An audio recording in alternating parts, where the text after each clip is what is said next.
নমস্কার। মাইক্রোফোন যেহেতু নেই, স্বাভাবিক কারণেই সবসময় পেছন পর্যন্ত পৌঁছানো যাবে।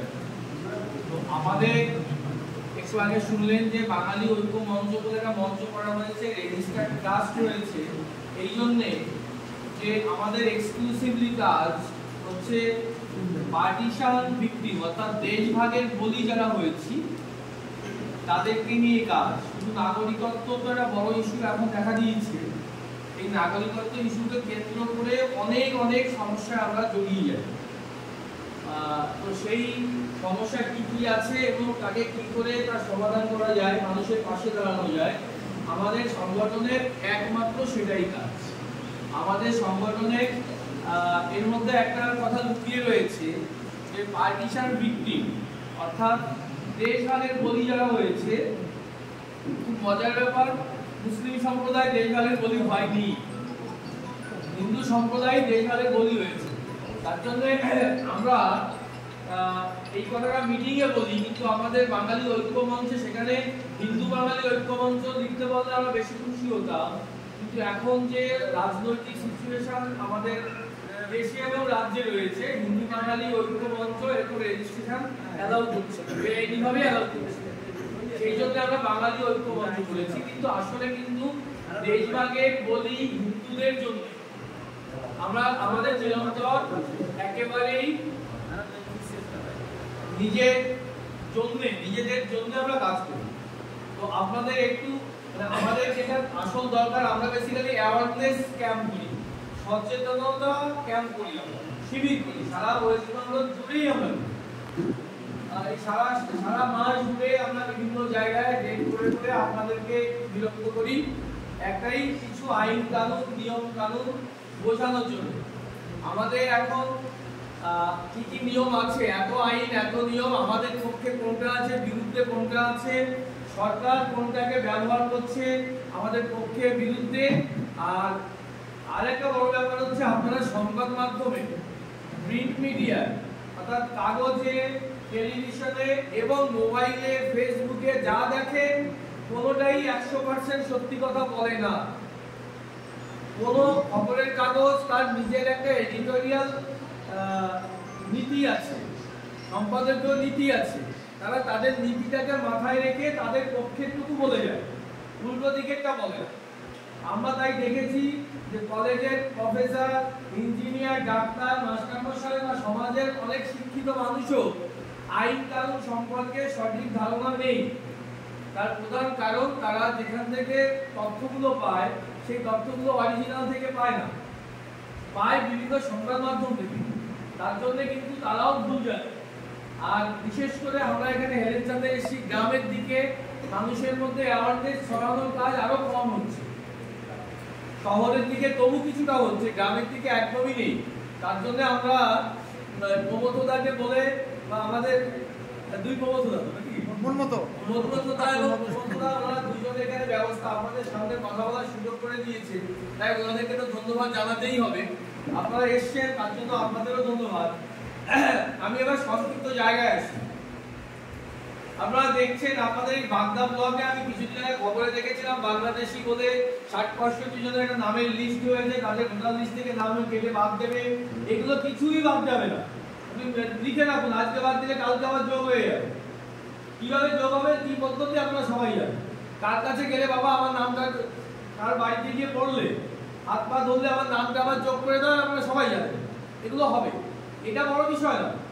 যুগ যুগ ধরে যতদিন পর্যন্ত আপনার নাগরিকত্বটা সঠিক না হচ্ছে, আইনানুগ না হচ্ছে, অর্থাৎ একটা রেশন কার্ড বানিয়ে নিলাম, ভোটার কার্ড বানিয়ে নিলাম, একটা পাসপোর্ট বানিয়ে নিলাম, এটা কিন্তু নাগরিকত্ব অকাট্য প্রমাণ হয়।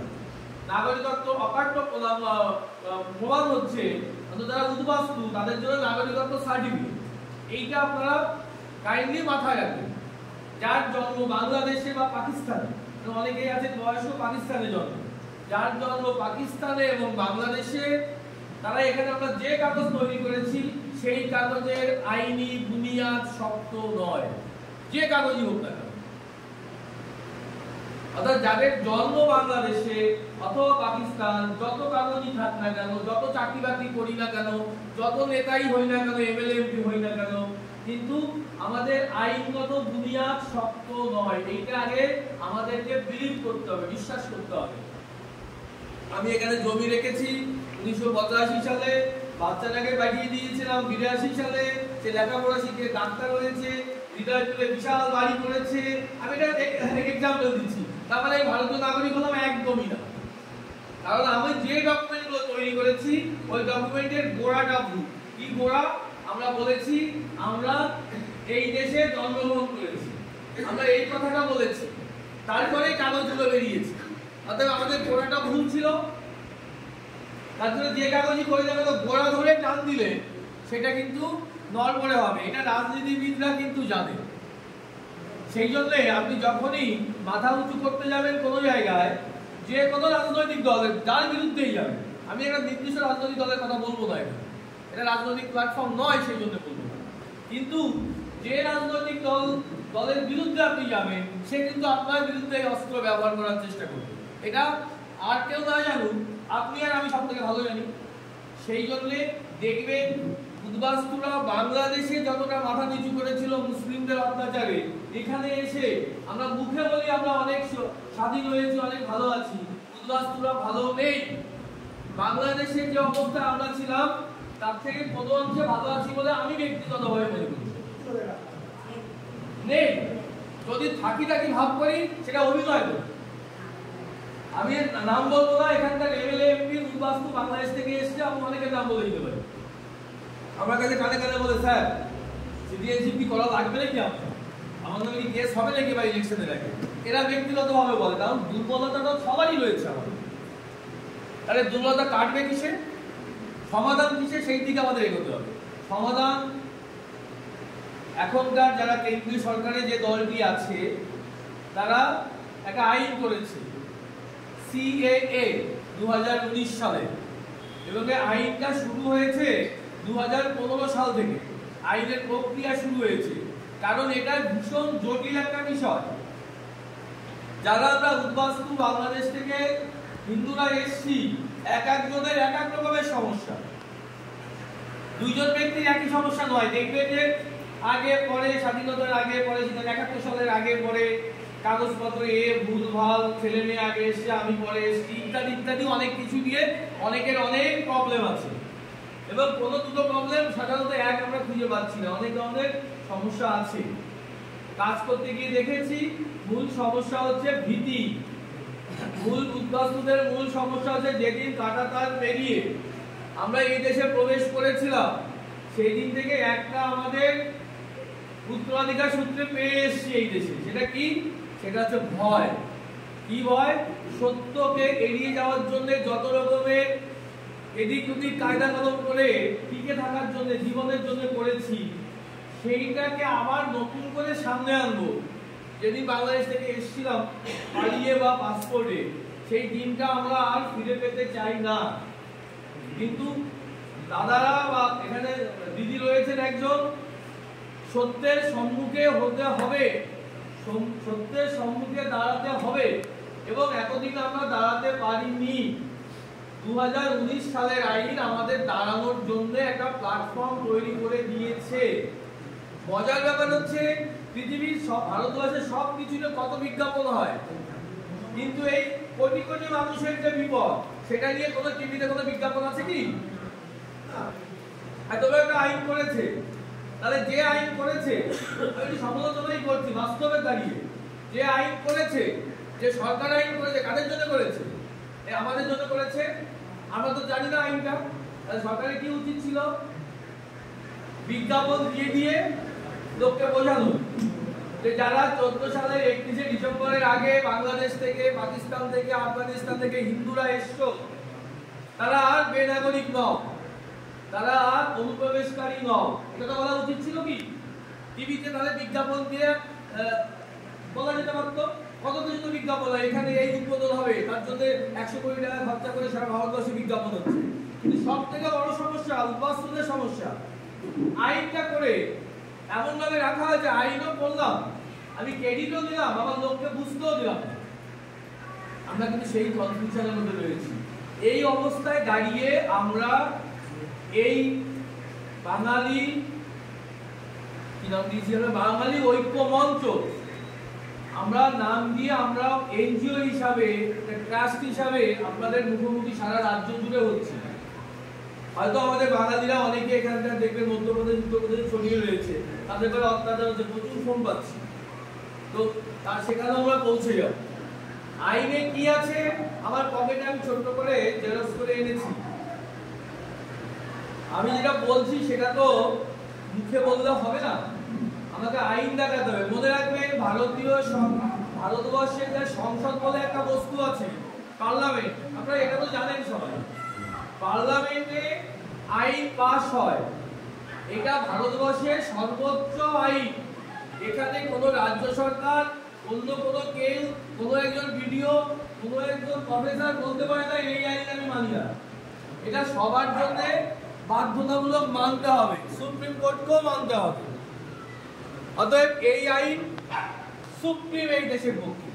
এই আইনের পেছনে যেহেতু আমাদের খুব জটিল সমস্যা, সেই জন্য 2015 সালের 7ই সেপ্টেম্বর, মনে রাখবেন 2015 সালের 7ই সেপ্টেম্বর এন্ড 7ই সেপ্টেম্বর একটা সার্কুলার বেরিয়েছিল। আপনারা কেউ জানেন না, আমাদের এক দুজন জানে, জানলে আমি খুশি হতাম। 2015 দরকার দিয়ে যাবো আপনাদের, আপনারা জেরক্স করে কাছে রাখবেন।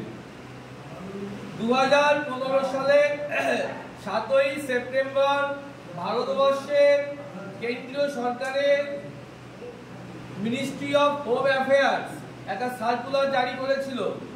সেই জারিতে কি বলেছে, সিএ আইন হয়েছে 19 সালে, আমি কিন্তু ফিরে গেছি 15 সালে। 15 সালে একটা সার্কুলার জারি হয়েছিল। সার্কুলারে কি বলা হয়েছিল? বলা হয়েছিল বাংলাদেশ থেকে, পাকিস্তান থেকে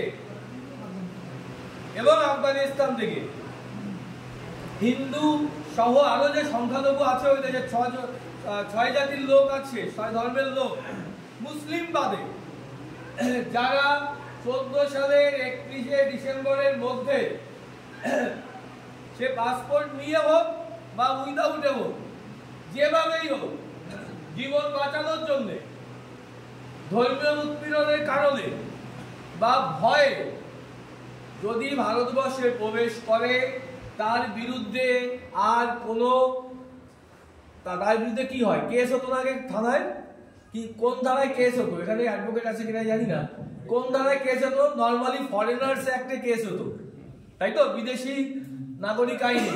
সেই ফরেনার্স অ্যাক্টের আইনে আর কেস করা যাবে না। কেন? তারা বাংলাদেশে অত্যাচারিত ধর্মীয় কারণে। সেই জন্য ভারত সরকার 2015 সালে 7ই সেপ্টেম্বর একটা সার্কুলার জারি করে। এটা কিন্তু জিও বলে, গভর্নমেন্ট অর্ডার, এটা কিন্তু সংসদে পাস হয়নি। 15 সালে যেটা বলে তাতে বলা হয়েছে 15 সালের 7ই সেপ্টেম্বর অর্ডার অনুযায়ী সেখানে বলা হয়েছে যে এদেরকে আর অবৈধ অনুপ্রবেশকারী বলা যাবে না। পাসপোর্ট নিয়ে আসুক অথবা পাসপোর্ট না নিয়ে আসুক, পাসপোর্ট নিয়ে আসলেও কি হয়, 1 মাসের ভিসা, ঢুকলো তারপরে গেল না, সেটাও তো হয়, তাতেও কোনো অপরাধ নেই। এটা 2015 সালে 7ই সেপ্টেম্বর সার্কুলার দেওয়া হয়েছে। তা এর থেকে মানবিক সার্কুলার অন্তত আমার মতো উদ্বাস্তু ক্ষেত্রে তার তো কিছু হতে পারে না, তাই তো নাকি? কিন্তু আপনারা তো জানেন না, এটা ব্যবহার করলে পুলিশ এসে ধরে নিয়ে যাচ্ছে বাংলাদেশি বলে, এমন নেতা ভয় দেখাচ্ছে বাংলাদেশে পাঠিয়ে দেবো, কেস করবো। এই সার্কুলার তো ভারত সরকার দিয়েছিল 15 সালে 7ই সেপ্টেম্বর। সার্কুলার দিল্লিতে ওয়েবসাইটেই রয়ে গেছে, লোকজন আর পড়ছে না, জানছে না, তার জন্য ভয় আমাদের অন্তরের মধ্যে রয়ে গেছে। তাহলে 14 সালের 31শে ডিসেম্বরের মধ্যে যারা এখানে চলে এসেছি তাদের বিরুদ্ধে আর কোনো আইনানুগ ব্যবস্থা, তাদের বিরুদ্ধে কোনো ব্যবস্থা নেওয়া যাবে না আসার জন্য। ঠিক আছে, কিছুটা আশ্বস্ত হলাম তো। আর যাই হোক, আমাদের বাংলাদেশে পুশব্যাক করতে পারবে না, তাহলে এখানে আমরা যারা আছি আমরা মনে হয় এর আওতায় পড়ে গেছি। তাহলে আলটিমেটলি আর যাই হোক, আমার কথা তো বাংলাদেশে আবার পুশব্যাক করতে পারবে, এটা আমি শিওর হয়ে গেলাম। কবে শিওর হলাম? 15 সালের 7ই সেপ্টেম্বর থানায় পুলিশ যদি ডেকে পাঠায়, তাই আপনি বাংলাদেশ থেকে এসেছেন 2010 সালে, আপনি বাংলাদেশের লোক, তখন আপনি কি বলবেন? বলে হ্যাঁ আমি বাংলাদেশ থেকে এসেছি, 2010 সালেই এসেছি, ওখানে থাকতে পারিনি ধর্মীয় উৎপীড়নের কারণে। বলুন আপনি আবার কি বলবেন? ওসিকে আপনি বলবেন বা ডিউটি অফিসারকে বলবেন, তখন বললো আপনি তো বিদেশি, আপনার বিরুদ্ধে তো এখন কেস হবে ফরেনার্স অ্যাক্টে। তখন আপনি বলবেন যে স্যার আপনি তো চাকরি করেন, মাইনে পান, আপনি কি এটা জানেন না? ভারত সরকার এই সার্কুলার জারি করেছে 15 সালের 7ই সেপ্টেম্বর, 685 নম্বর সার্কুলার, তাই তো? এটা বললে না দেখবেন চোখ মুখ লাল হতে শুরু করেছে, এই লোকটা তো সব জেনে যাচ্ছে। আপনাকে তো যুক্তি দিয়ে কথা বলতে হবে। তাহলে এই সার্কুলারটা কাছে রাখতে হবে বা যার কাছে আছে তার সাথে সম্পর্কটা রাখতে হবে, নিজের কাছে রাখলেই ভালো। প্রশ্ন পরে শুনবো, তাহলে অনেক প্রশ্ন হবে, অনেক প্রশ্ন হবে। আমি বলি হ্যাঁ, আপনার সব প্রশ্ন সব নিজে হয়ে যাবে। তাহলে 14 সালের 31শে ডিসেম্বরের মধ্যে আমরা যারা এসছি তাদের বিরুদ্ধে আর কোনো ধরনের কোনো উৎপীড়ন সরকার কোনো কেস কাছারি করতে পারবে না। এই পর্যন্ত ক্লিয়ার তো? কোনো অসুবিধা নেই তো? এটা পরিষ্কার হয়ে গেছে তো? এবার 14 সালের 31শে ডিসেম্বরের মধ্যে এসছি, তার প্রমাণ কি? প্রমাণ দেখাতে হবে তো? কি প্রমাণ দেখাবো? যে কোনো একটা কাগজ ভারতের, সে যদি পঞ্চায়েতের সার্টিফিকেট হয় সেটাও হয়, যে কোনো কাগজ, জমি রেখেছেন বা আপনার একটা রেশন কার্ড আছে বা আপনার পাসপোর্টে এসে, পাসপোর্টটাই তো আছে, বা আপনি পাসপোর্ট এসেছেন তো বাংলাদেশ থেকে, সিটি দিয়ে এসেছেন, পাসপোর্টটাও তো আছে, সেটা তো প্রমাণ করলে 14 সালের 31শে ডিসেম্বরের মধ্যে আপনি এসেছেন, তাহলে আপনার বিরুদ্ধে আর কোনো ব্যবস্থা হবে না। ডকুমেন্ট তো সবার কাছে আছে মোটামুটি 14 সালের 31শে ডিসেম্বরের মধ্যে। তো এইটা একটা ফেজ, কিন্তু এইটা নিয়ে আপনি দেখবেন 15 সালে খুব বেশি কোথাও আলোচনা হয়নি। 15, 16, 17, 18 পর্যন্ত এইটা কেন জানি না, কি অদৃশ্য কারণ সেটা আমি এখানে প্রকাশ্যে বলতে পারবো না, যেটা আমি বুঝি সেটা বলতে পারবো না, এটা অনুভব করতে হবে, সব কথা বলা যাবে না।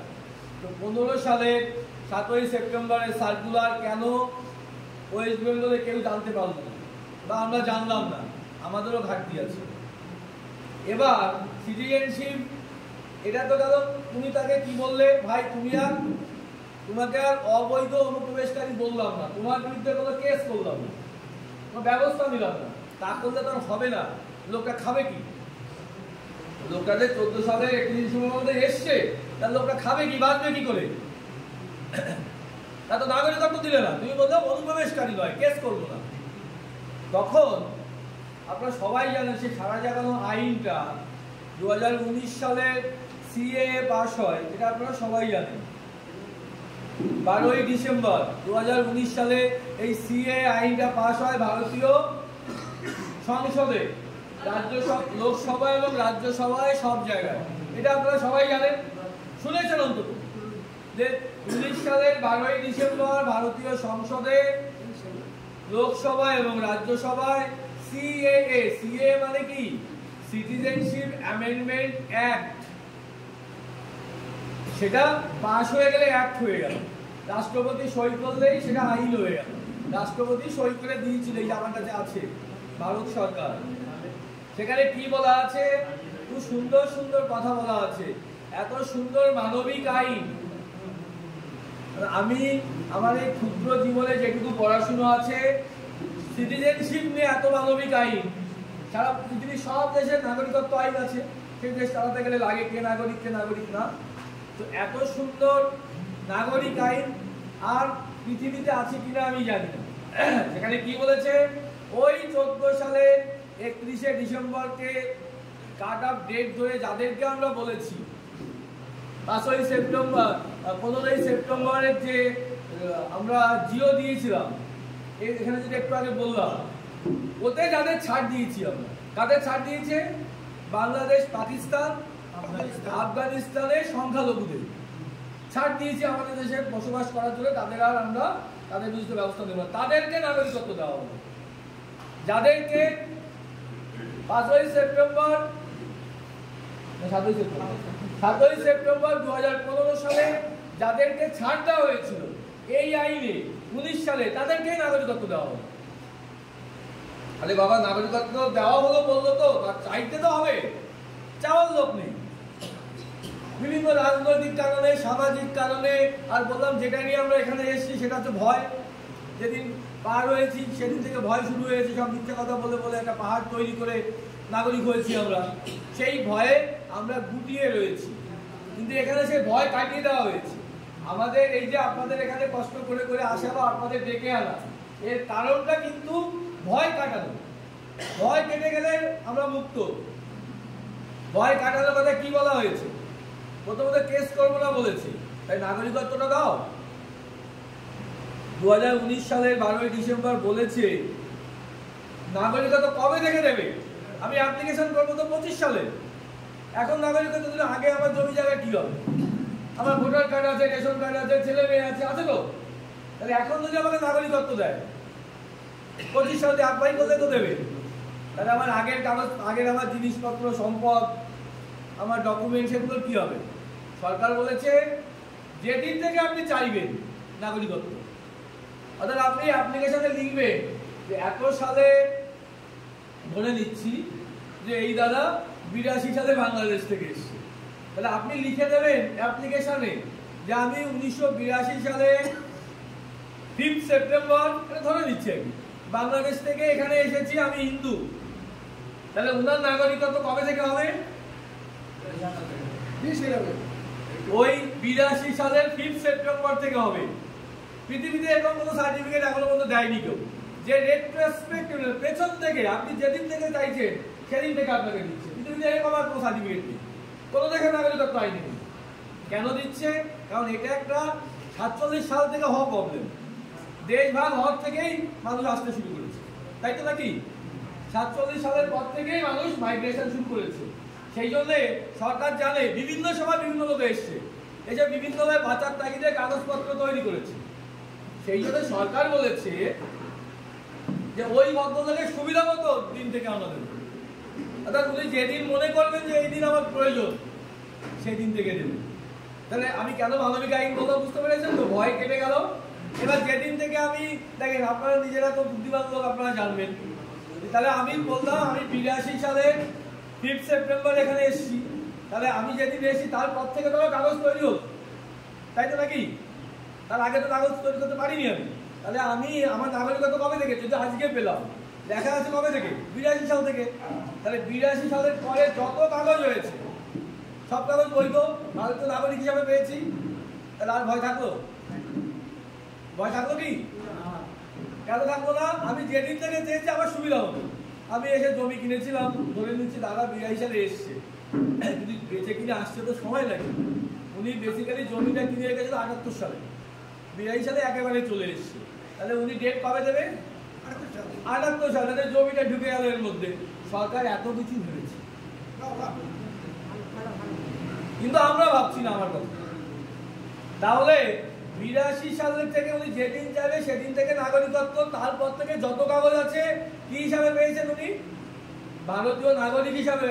ভোটার কার্ড হোক, রেশন কার্ড হোক, চাকরি হোক, সবকিছু ভারতীয় নাগরিক হিসাবেই পেয়েছে।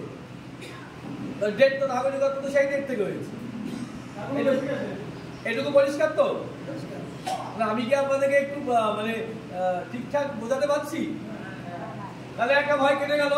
আমার তাহলে সম্পত্তির কি হলো, কাগজপত্রের কি হলো, ভোটার কার্ডের কি হলো, আমার পাসপোর্টের কি হলো, সবই কিন্তু এর মধ্যে পড়ে গেল। সেকেন্ড, আর একটা কথা বলা হয়েছে, ধরুন আমি চাকরি করি, এই ব্যক্তিগত পরিচয় বললো মাস্টারমশাই, হেডমাস্টারমশাই। তা আমি তো একটা মোটামুটি গভর্নমেন্টের সার্ভিস করি। তা আমার তো ভয় লাগে যে আমি তো তাহলে বাই বার্থ ইন্ডিয়ায় জন্মেছি, দেখিয়ে দেখিয়ে লেখাপড়া করেছি, চাকরি ফর্মে ফিল আপ করেছি, ইন্ডিয়ান বাই বার্থ, তাই তো? তাই করে তো আমি এটাকে, আমি চাকরি পেয়েছি, পড়াশুনো করেছি। তাহলে হঠাৎ করে এখন আমি আবার বলছি যে ইন্ডিয়ান বাই রেজিস্ট্রেশন বা ন্যাচারালাইজেশন, মানে এই যে এই সার্টিফিকেট তার মানে হচ্ছে বাই বার্থ তো নই।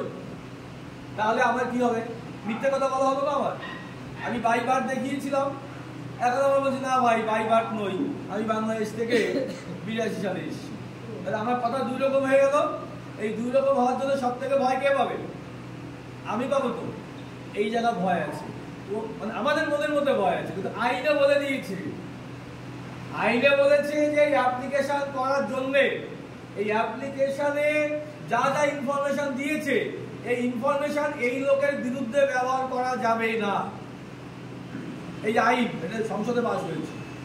অর্থাৎ অ্যাপ্লিকেশন করার সময় আমি যা যা তথ্য দিচ্ছি সেই তথ্য আমার বিরুদ্ধে ব্যবহার করা যাবে না, এবং আমার বিরুদ্ধে যত কেস থাকুক এই সংক্রান্ত কেস, আমি মার্ডার কেসের কথা বলতে পারবো না, এই সংক্রান্ত কেস, নাগরিকত্ব সংক্রান্ত কেস, যত কেস থাকুক সার্টিফিকেট পাওয়ার দিনের থেকে সেই কেসগুলো অ্যাবেটেড হয়ে যাবে। অ্যাবেটেড মানে না, বন্ধ হয়ে যাবে, ক্লোজ হয়ে যাবে। ঠিক আছে? তাহলে আমার বিরুদ্ধে কেসও যদি অলরেডি থেকে থাকে ফরেনার্স অ্যাক্টে, পাসপোর্ট অ্যাক্টে, মানে বাংলাদেশি হলে যা যা কেস দেয় আর কি, সে কেসগুলো আর থাকবে না। আর আমি অ্যাপ্লিকেশন করার জন্য আমার বিরুদ্ধে সরকার কোনো এজেন্সি অ্যাপ্লিকেশন করার জন্য কোনো ব্যবস্থা নিতে পারবে না। কে বলেছে? ভারতীয় সংসদ তার আইনে পাশ করে দিয়েছে। তাহলে আমার যত জায়গা ভয়ের জায়গা ছিল, একটা হচ্ছে মিথ্যে কথা বলে আমি সার্টিফিকেট পেয়েছিলাম, চাকরি পেয়েছিলাম বাই বার্থ বলে, তাহলে সেটা বললো আমি এই সার্টিফিকেট পেলে বা অ্যাপ্লিকেশন করলে আমার বিরুদ্ধে কোনো সরকার, কোনো ব্যবস্থা, কোনো এজেন্সি কোনো ব্যবস্থা নিতে পারবে না। তাহলে এই আইনে অ্যাপ্লিকেশন করতে বন্ধু আমার বাধা কোথায়? আমার তো কোনো বাধা নেই, আমার তো কোনো বাধা নেই, তাহলে করছি না তাহলে অ্যাপ্লিকেশন। কারণ এই আইনটা আমরা মন থেকে এখনো বিশ্বাস করে উঠতে পারি না। এত ভালো আইন, এটা হয় নাকি? এতদিন ধরে কত কাগজপত্র তৈরি করেছি, চাকরি বাকরি পেয়েছি, বাইবার হিসাবে পুলিশে কিছু পয়সা করে দিয়ে ইনকোয়ারি পেরিয়ে গেছি, তাই তো? পুলিশ বলেছে ভাই আমরা যত কাগজই দেখাই না, আমার কাছে প্রচুর লোক আসে, তো স্যার আমার এই আছে তাই আছে, মাধ্যমিক পাস, উচ্চ মাধ্যমিক পাস, এমএ পাস, পাসপোর্ট, সব আছে, আমার ওই সমস্ত কোনো মানে নেই। পুলিশ আপনাকে জিজ্ঞেস করবে, আপনি যেটা এড়িয়ে যাচ্ছেন সেইটা বলবে, প্লেস অফ বার্থ কোথায়, জন্মস্থান কোথায়, ওটাই পুলিশ খুঁজবে, আর তোমার কোনো কাগজ খুঁজবে না। আর আমরা যতই এদিক ওদিক নড়াচড়া করি, পুলিশ ওই জায়গাটাই খুঁজবে, মানে এজেন্সি ওই জায়গায় খুঁজবে, আর ওই জায়গাটাই দুর্বলতা, এবং ওই জায়গাটাই এই আইনে ধ্বংস করে দিয়েছে। জাস্ট অ্যাপ্লিকেশন করুন, সার্টিফিকেট পান, খুব ইজি ব্যাপার। আপাতত যেটা আছে, দাদা বোধহয় এই কোশ্চেন করছিল 14 সালে 31শে ডিসেম্বরের পরে আসলে কি হবে,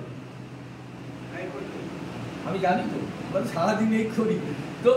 দেখুন, সরকার প্রথমে 14 সালের 31শে ডিসেম্বর পর্যন্ত দিয়েছে, এটা তো আগে ছিল না। আগে কত ছিল? 71 সালের মার্চ মাস পর্যন্ত, 71 সাল থেকে 14 সালে এসছে।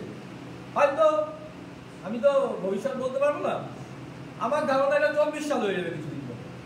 14 সাল থেকে কিছুদিন পরে 24 সাল হবে, আরো 10 বছর বাড়বে। কিছুদিন পরে আবার যেমন সংরক্ষণ হয় না, এসসি এসটি সংরক্ষণ কি হয়, 10 বছর পর চেঞ্জ হয়, তো চিরজীবনের জন্য তো এই সংবিধানের তো আপনারা, তাহলে এটাও তাই হবে। কিন্তু একটা শর্ত আছে, আমরা যদি বলা হয় যে ভাই এসসি এসটি ওবিসি কোটা তুলে দেবো, তাহলে কি হবে? আন্দোলন হবে তো, সেই ভয়তে তো ওরা 10 বছর পর বাড়ায় সরকার। তাহলে আমাদের 24 সাল করতে গেলে কি করতে হবে? আন্দোলন হবে না, মানে না কাটলে মা খেতে দেয় না, তা আমরা ঘরের মধ্যে লুকিয়ে থাকবো, আমাদের কেন দেবে? 14 সাল পর্যন্ত আমরা যারা আছি, নিজের বাড়িটা শক্ত করে 14 সাল পর্যন্ত যারা কাগজ আছে তারা অ্যাপ্লিকেশন করুন, এবং সাথে সাথে আমরা দাবি করি, আমরা মহল্লা রাজনৈতিক কোনো গন্ধ আপনারা দেবেন না, যে গন্ধ পায় পাক, আমরা গন্ধ রাখবো। আমরা কি বলবো, 14 সাল পর্যন্ত যারা পেয়েছে, প্রত্যেকে যারা আছেন, যারা এর মধ্যে পড়ে গেছে, প্রত্যেকে অ্যাপ্লাই করুন, প্রত্যেকের সার্টিফিকেট। আরো মজার ব্যাপার হচ্ছে, এই অ্যাপ্লিকেশন ক্যান্সেল করারও অধিকার নেই সরকারের। আরেকটা সাহসের কথা বলছি, অ্যাপ্লিকেশন আপনি করলেন, স্যার যদি না পাই তাহলে কি হবে? না পাওয়ার কোনো অপশন নেই। হ্যাঁ, না ধরুন আপনি অ্যাপ্লিকেশন করলেন, তাহলে যার কাছে অ্যাপ্লিকেশন করলেন সে কি করে? হয় আপনাকে সন্তুষ্ট হয়ে দিল, না হলে রিজেক্ট করে দিল, দেবো না। এখানে দেবো না বলার জায়গা নেই, বলেছে যে আপনাকে দেব, কিন্তু এই একটা ডকুমেন্ট শর্ট আছে, সেটা আপনি পূরণ করুন, সেটা আপনি পূরণ করুন। ধরুন বাংলাদেশের ডকুমেন্ট আপনি যেটা দিয়েছেন সেটা হচ্ছে না, কথা বলছি, কোনো একটা কারণে, আইনগত কারণে, তখন বলে আর একটা ডকুমেন্ট দিন। আরেকটা ডকুমেন্ট দিন, সেটা না হলে আরেকটা ডকুমেন্ট দিন, কিন্তু আপনার বিরুদ্ধে কোনো ব্যবস্থা হবে না, রিজেক্ট হবে না, ওটা ওইভাবেই থাকবে। দীর্ঘ 3 বার আপনার হিয়ারিং হবে, 3 বার ডেট করবে, তার দিন অল্টারনেটিভ কিছু দিন যদি না দিতে পারেন তো আপাতত ওই ফাইলটা ক্লোজ করে দেবেন সরকার, তারপরে আবার অ্যাপ্লাই করতে হবে। এবার আমাদের কাছে যেটা আমার মনে হচ্ছে আমরা যদি একটু মানে সরব হতে পারি, সামনে বোধহয় ইলেকশন যেটা হতে পারে 26 সালে, তাই তো? তখন আমরা যদি ইউনাইটেড হতে পারি, আমরা যদি সরব হতে পারি, তাহলে সব সরকারের কাছে সবাই তো ভোটই তো বড় বলায়, আপনাকে আমাকে একটা নজরে দেখে কি ভোট, কটা ভোট আছে। তা আমরা যদি এরকম ভোটার হয়ে যদি আমরা ইলেকশনের আগে আন্দোলন করি যে আমরা বাংলাদেশের কাগজ দেব না, না থাকলে তাদেরও দিতে হবে না, বাংলাদেশের কাগজ আনা যাচ্ছে না, শুধু আনা গেলেও হয় না, বাবার নাম চেঞ্জ হয়ে গেছে, মাঝখানে কৃষ্ণ উড়ে গেছে, ডেট অফ বার্থ চেঞ্জ হয়ে গেছে, হয়তো অনেকেরই আছে, অর্থাৎ বাংলাদেশের ডকুমেন্ট আনতে পারলেই যে হবে তার কোনো মাথা টিপি নেই, অনেকের হয়, অনেকের হয়ও না। তাহলে আমরা বলতে পারি বাংলাদেশের কাগজ দেখানো ম্যান্ডেটরি রাখা যাবে না, যে আনতে পারে সে ভালো, যে আনতে না পারে তাকেও উপযুক্ত আমরা ইনকোয়ারি করব হিন্দু কিনা, আপনি দেখতে চাইছেন তো হিন্দু কিনা, তাই তো? তাহলে হিন্দু কিনা বাড়ি কি গ্রামে কি খবর নেই, আইবি রয়েছে, লোক কোটি কোটি টাকা মাইনে দেন, তারা কি খবর নিয়ে দেখুন যারা বাংলাদেশের কাগজ দিতে পারছে না তাদের জন্য, তাহলে অ্যাসাইনমেন্ট হয়ে যাবে। তাহলে এই দাবিটা তুলতে হবে। আমাদের সঙ্গে যা মানে যেটুকু আমার যোগাযোগ আছে তাদেরই ঊর্ধ্বতন কর্তৃপক্ষের একটাই বক্তব্য, আপনারা না চাইলে দেবো কি করে, আন্দোলন করবেন না, চাইবেন না যে বাংলাদেশের কাগজ আনতে পারছি না, ভুলভাল আছে, আপনারা দিন আমাদের। সেই আন্দোলন, সেই দাবিটাও আমরা কোথাও বলছি না। আমরা সবসময় চেষ্টা করছি নিজেদেরকে ভয়ে গুটিয়ে রেখে আমরা বাইবার টিকলিয়ার এইটা প্রমাণ করার আকুল প্রচেষ্টা। মানে সরকার দিতে চাইলেও সেই মিশনটা কিন্তু ব্যর্থ হচ্ছে। সেই জন্যে আমাদের এখানে আসা, আপনাদের কাছে, আপনাদেরই সন্তান আমি, তোকে বলে গেছেন, আমিও এরকম বাংলাদেশ থেকে এসেছিলাম, আমাদের বাড়ি এখনো রয়েছে। তো নাগরিকত্ব সার্টিফিকেটের জন্য অ্যাপ্লিকেশন করুন, যারা এলিজিবল, অর্থাৎ যারা বাংলাদেশ থেকে, যাদের বাংলাদেশের জন্ম তারা অ্যাপ্লিকেশন করবে, যাদের জন্ম বাংলাদেশে তারা অ্যাপ্লিকেশন করবে, যাদের এখানে জন্ম তারা অ্যাপ্লিকেশন করার দরকার নেই। 87 সালের আগে যাদের জন্ম, এই দেশে সত্যিকারের জন্ম, মিথ্যে কথা বলবেন না, আমরা তো সত্যি এস্টাবলিশ করতে এসেছিলাম, সত্যিকারের যা 87 সালের মধ্যে যাদের জন্ম তাদের নাগরিকত্বের জন্য অ্যাপ্লিকেশন করতে হবে না। কিন্তু বারবার একটা কথা বলছি, সত্যিকারের জন্ম যাদের তাদের করতে হবে না নাগরিকত্ব অ্যাপ্লিকেশন। যাদের জন্ম বাংলাদেশে তারাই শুধু নাগরিকত্ব অ্যাপ্লিকেশন করবেন, আপনারা পাবেন। এবং আমার দৃঢ় বিশ্বাস এবং যতটুকু যোগাযোগ আছে, কথা হয়, সেখানে আমরা যদি একটু কান্দাকাটি করি, চাওয়াচাই করি, তাহলে বাংলাদেশের ডকুমেন্টটাও ওটাকে ম্যান্ডেটরি থেকে তুলে অপশনাল করে দেওয়া হবে। এবং 14 সাল একেবারে উঠে যাবে না, একটা দেশের সংবিধান আছে, একটা বর্ডার আছে, নিয়ম কানুন আছে, সুপ্রিম কোর্ট আছে, বিরোধী পক্ষ আছে, আইন কানুন আছে, অতএব এটা বাড়তে থাকে। এক্স্যাক্টলি। তো তাহলে আমরা যারা 14 সালের মধ্যে রয়েছে আমরা অ্যাপ্লিকেশন করি, করে আমরা ওই ভাই বোনদের নিয়ে যারা 14 সালের পরে করে তাদেরকে আন্দোলন করি, তাহলেই সমাধান হবে। তো আমি আমার সংক্ষিপ্ত বক্তব্য এখানে শেষ করবো। আরো বক্তারা আছে, আপনাদের আমি জানি, আমরা যেখানেই যাই প্রচুর ব্যক্তিগত কোশ্চেন আসে যে আমার এই হয়েছে, এই আসছে, ওই রয়েছে, সেগুলো মাইক্রোফোন করে একটু প্রবলেম হবে, 2-4টে কমন প্রবলেম আছে, সেটা নিয়ে আমরা আলোচনা করবো। আর ব্যক্তিগত প্রবলেম ব্যক্তিগতভাবে বলবেন, মোবাইল নাম্বার আমরা দিয়ে যাব আমাদের। আর একটা কথা বলি, এই সুযোগে, এই নাগরিকত্বের সার্টিফিকেটের সুযোগে বিভিন্ন কর্নার থেকে মানুষ পয়সা তুলে